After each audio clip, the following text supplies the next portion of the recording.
So I want to talk a little bit about what openness means in this new space. Because as I started writing the book, I would talk to people, well, tell me about how you're thinking about being open. And I found that people had all these different notions of what being open is. So you may think about it as open source, open platforms, especially from a technology point of view. But it's also, I think, much more around information sharing. How does information flow inside an organization, from inside the organization, outside, from outside and in? For example, how many of you practice open book management inside your organizations where you share the finances of the organization with your employees? Show of hands? Okay, a couple people do. That's a 2-decade-old practice now. And the reason why I think many people don't feel comfortable with sharing more strategic information like that is because they're afraid of leaks. They're afraid of what would happen if that information got out. And so a question becomes, how do you explain and get people, inspire people towards this goal of financial excellence when they don't know what the financial state of the organization is?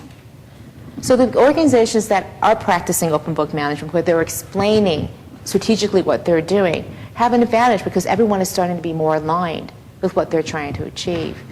One of my favorite examples of this is a CEO of a hospital in Boston, of the Beth Israel Hospital, Paul Levy. And he's had a blog now for a couple years, and he writes everything from talking about the Six Sigma initiatives, praising different departments. He talks about union negotiations, and he also takes pictures of old men playing chess in Boston Garden. And he just shares whatever it is that he wants to. What I find interesting there is that he, as the CEO, is developing a relationship with employees, with people, patients coming in, investors in the hospital, all the different stakeholders, because they hear from him on a regular basis. What he's done is actually created what I call a culture of sharing that didn't exist before.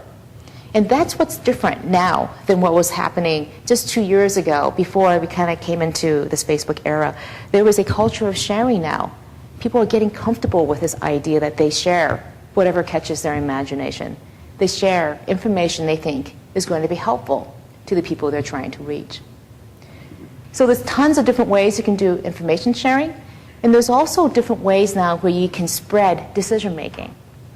If you go back into the literature of business and the history, people like Peter Drucker wrote more than 60 years ago about the need to flatten organizations to be able to push decision making down to the front edges of the people who actually have the information to make the right decisions. And the reason why this hasn't happened is because it's very difficult to make sure that right decisions are being made.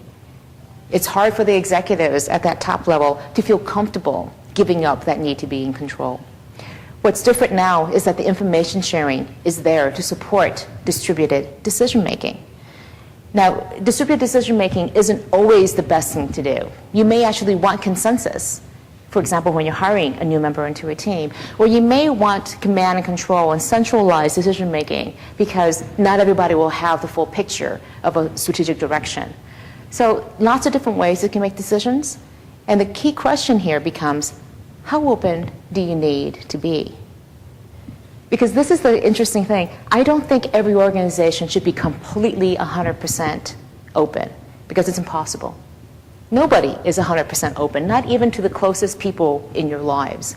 So there's no way that a business could be also. So we go through an assessment. You can actually assess how open you are across each of these dimensions. So this is an exercise I did with one organization just around information sharing, where we looked at the 6 different dimensions of information sharing, had them rate themselves. It's a very quick and simple test. And then we asked them, in order to accomplish your goals, how open do you need to be? And one of their key strategic goals, not their social media goals, but strategic goals, was to improve the level of innovation that they have, and in particular, the sources of information, of innovation. So they realized that they wanted to do more crowdsourcing. They wanted to be able to put a problem out there and have multiple people internally and externally source the solution to those problems. But they realized that wasn't going to be enough.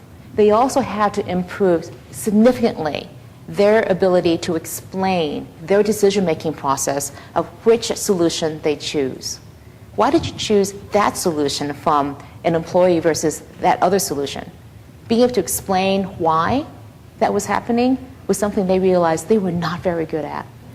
So having a map then of knowing how open they needed to be to accomplish their goals, knowing how open they already are today, really gave them this gap analysis. Gave them a roadmap to say, I need to make progress towards being this much more open in order to accomplish those goals.